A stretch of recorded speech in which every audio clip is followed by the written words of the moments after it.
Hello, good afternoon, everyone. My name is Rachmad from Virtual China Education Consultant. Right now, I'm inside the Chinese University of Hong Kong, Shenzhen, in Shenzhen. And today, I really get an honor because someone will accompany me and bring me to a campus tour of the beautiful campus of Chinese University of Hong Kong, Shenzhen. Who is she? Can you guess? Yes, she is Miss Roxy Luo as the Manager of International Admission. Hello, I'm now with Miss Roxy Luo as the International Manager of Admission Offices. Miss Roxy, where are we going now? The library first? Yes, the library first. Okay, let's go.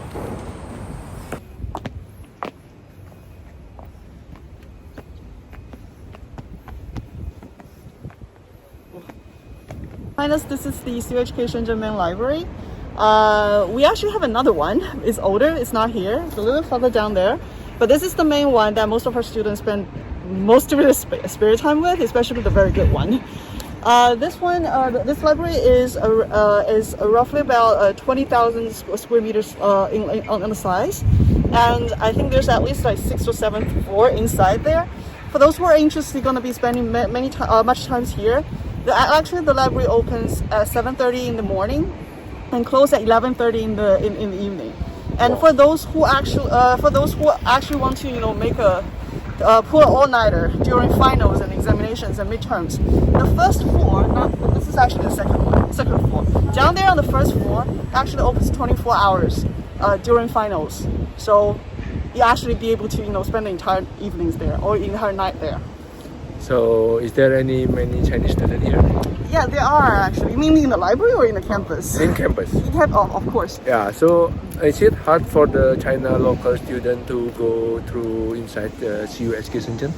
It's actually extremely hard. So in terms of recruiting domestically, so all the students has to go through the Gaokao system, which is the Chinese National Entrance Examination.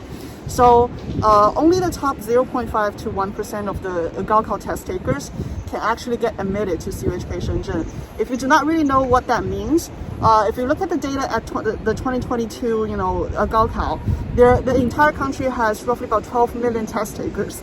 And we're talking about the top 0.5 to 1%, 0.5% to 1% among that 12 million test takers. Okay. So you can imagine how competitive it is to actually get into CUHK Shenzhen. Okay, Greaters. That's what Miss Roxy already said, yeah. Only 1% of Gaokao that can be joined into CUHK Shenzhen. Yep. So that's, if you go into the CUHK Shenzhen, yes, you must have a really hard work, yeah, to Yes. very competitive with the China local. Yes. Go Greaters, you can do it, international student.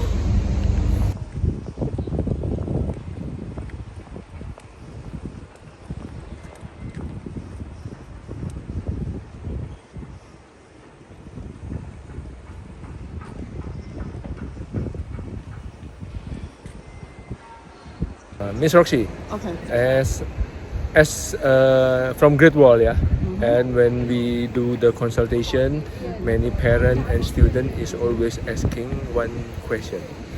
This question is like this: is the CUHK Shenzhen and CUHK Hong Kong is the same ranking, the same methodology of teaching and the curriculum? Please explain this to the creators and the parents out there. Okay, so this actually, when we're talking about the relationship between CUHK and CUHK Shenzhen, in a nutshell, we call it one brand, two campuses.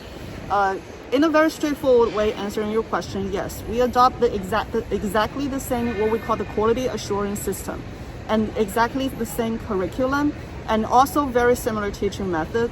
The reason why I say similar, not exactly the same, is because we actually have a higher percentage of English teaching courses comparing to the one offered at the Hong Kong campus. So, which means that we actually have more options in terms of English taught courses out there. So, for those parents who are in terms of ranking, yes, we share exactly the same ranking. Is there any internship in CUHK Shenzhen? Yes. So the internship opportunities are actually students are actually first. I would like to emphasize on the entire atmosphere, right? So at CUHK Shenzhen, it's very common for students to start looking for internships, even in the first summer vacation, summer holiday, after they've finished the first year. So it's very common for them. So students are actually, everyone around you is actually looking for an internship at the moment, or they're always looking for an internship. So there are essentially two resources that you can turn to. The first one being there's an office inside the university called Career Planning and Development Office, CPDO. So CPDO, what they do, they mainly have three functions. The first function is to offer trainings. So what they do is they help to touch up your resume, your CV, teach you how to ace in the interview or the interview skills, how to interact with, how to do an info interview and things like that. But also at the same time organize different workshops to help you to improve your skills. Last but not least, they also organize a mentor program. So what they do is they invite some of the very excellent field or industrial leaders to become our students' mentor. So they mentor them on a 1 to probably 5 or 4 kind of basis, 1 to 4 or 5 basis, and not only just share their industry knowledge, their personal experience, but also help them to have access to their own network to actually find a job, find an internship. The second function of CPDO is to organize different info sessions. So what they do is throughout the entire year, they invite different companies, obviously organizations, institutions, to come to the university. That is pre-COVID-19, but now they're more doing on an online kind of basis, to host all those kind of info sessions, to allow those representatives from those companies, usually HR managers, to introduce their companies, introduce the kind of job opportunities out there. And the last function of the CPDO, which is probably the most important one, is they're the main host of the job fair, or we call it Career Open Day. So what they do is they invite a lot of different, invite all the HR managers they can reach out to, and invite them to come to our campus and host a summit. At the same time, in the afternoon, usually they're going to set different stalls and different booths to give consultations to students who are interested in their company, and also to showcase what kind of job opportunities they have. Students actually can attend those job fair with their resume and submit their resume if they find something that is interesting. And that activity usually happens in usually in March, if not it's in April. So that's the first resource you can turn to if you're looking for an internship. The second resource is actually at the school level. So the CPDO office is at the university level. But for those who have a very specific industry preference, actually the CDC team at your school is going to be your biggest helper. They pretty much do everything CPDO does. The only difference is that obviously at different schools they have different preference in terms of industry. For example, SME, they are looking for commodity companies, import and export companies, or what is that thing called? Or financial product companies or banks and things like that. But at the, for example, SDS, they're looking for high-tech companies like Huawei, or programming companies like Tencent and things like that. So there's obviously kind of like the industry preference there if you consult the CDC team at your respective school. So that's the two kind of main resources you can go to. But last but not least, don't forget that you actually have, from my perspective, I think international students actually have more chances compared to Chinese students when they're looking for an internship, because they have a location advantage. The reason for that is because many of our actually international students, not only they can look for internship here in China, but also they have the opportunity to look for internship in their home country. So we do have Indonesian students actually looking for find an internship position in Indonesia at an energy company that is actually funded by CUHK Shenzhen alumnus. So there's actually a lot of alumni kind of connections out there you'll be able to explore. And we have Korean students who actually interned at EY in Seoul when she was studying abroad at Korea University. So for international students, you actually have more, have a more geographic kind of advantage compared to local Chinese students when it comes to like looking for internship. Thank you, Ms. Roxy. So the internship can be joined like in the first year, second year? Yeah. So there's really no such kind of limitations like when you should like start internship. Our students take internship usually in the summer because that's the time where they have a block of time that they can do whatever they want, right? However, we do have students who are taking courses during the semester where they're taking courses and also doing internship at the same time. But obviously, that's going to be definitely more challenging Yeah, in because terms I of heard. time management. Yeah, I heard the homework in here, Yeah. and work is really have to do hard work, Exactly. extra work. So the workload is pretty intimidating. Yeah. That's what I heard from the student. Yeah. Okay, so creators out there, you already heard from Miss Roxy. Yeah, you can do the internship even when you're the first year or second year. It's fine. Okay, but remember, you need to do the time management. As Miss Roxy said, this is quite a challenging university in here. Yes. Okay.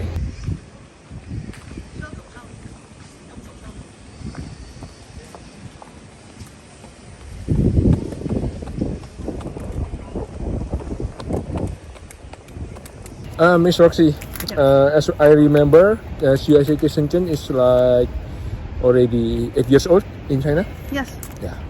So from now 8 years old, how many students now already in here? So including all the undergraduate and postgraduate students, including master students and also PhDs, the entire student body currently is around 9,600 Wow. students in total. So if you only look at the undergraduate students, it's roughly about 6,500. So it's like 6,500 students, with the rest are all the PG students. It's usually the size of the student body. 6,500. Yes. How many China local inside? How many what? How many China local from the 6,500? Vast majority of them. Vast majority. Can I say like 90%? Actually, more than 90%. More than 90%. Yes. Okay. So for the 90%. So the international student is very low in here, right? The international students currently at the moment is around 350 students in total. Okay, so it's very low still. Yeah. So The percentage is at about 5%-ish, 5 to 6%-ish. Yeah. Okay. From the international student, which country is the most? Indonesia. Indonesia. How many is Indonesia, as you remember? Around 250. Wow. Okay. Go Greaters, go Indonesia. Okay. So, is the China student and international student living in the same dormitory? Yes, they do. Okay. At the residential colleges, one of the 5 residential colleges. So 4 students in one room, right? Yes. You will like spare it to 2 student international, 2 student international, China local, or how? Yes, usually in that way. Ideally, we just want to do everything randomly. However, we at the moment, I think the colleges are adopting this kind of 2+2 kind of mode. So we put 2 international students together and pair them with another 2 Chinese students in the same dorm. Okay. So I can assure you that this is one of the positive, I think. Yeah. So the international student can make a network with the China local directly. Yes. Right? As your friends and roommates. they go to the same school, right? Also, right? Not Study. necessarily, because it's randomly assigned. So when we assign a college and assign a dorm, we don't really look at their backgrounds or look at their academic or which school they're coming from. So everything is kind of like random. Random. So you're not really pairing up. For example, your roommates may be someone studying, for example, maybe you're studying computer science, but your roommates is studying math or studying even like applied psychology or marketing. You know, it's all everything's any kind of situation is possible. So not the same major. That will make it more unique. Not the right? same major, not the same school. Okay. Yeah. Thank you, Ms. Roxy. That's Greaters, yeah. You can get a network with China local. You can make a friendship, and don't forget, I think, Ms. Roxy, learn Mandarin, right? Yes. Yeah. You have to learn Zhongwen, okay? Yes. And when you get a China local student as your friend, don't forget to learn Mandarin. Yes. That's it. Roxy, as our student who already come to CUHK Shenzhen in 2022, just even for I think just a week or 2 weeks, they already feel like, wow, this campus is fun, so much fun to do in here, right? Yes. And they always said, wow, this is a challenging campus. Yes. So can you give any advice for the Greaters out there who are now is already prepared to apply for this next year 2023? Exactly. Please, Ms. Roxy. So I think many of you guys already, I mean, like if you're watching this, you must be like interested in, you know, becoming a CUHK Shenzhen student.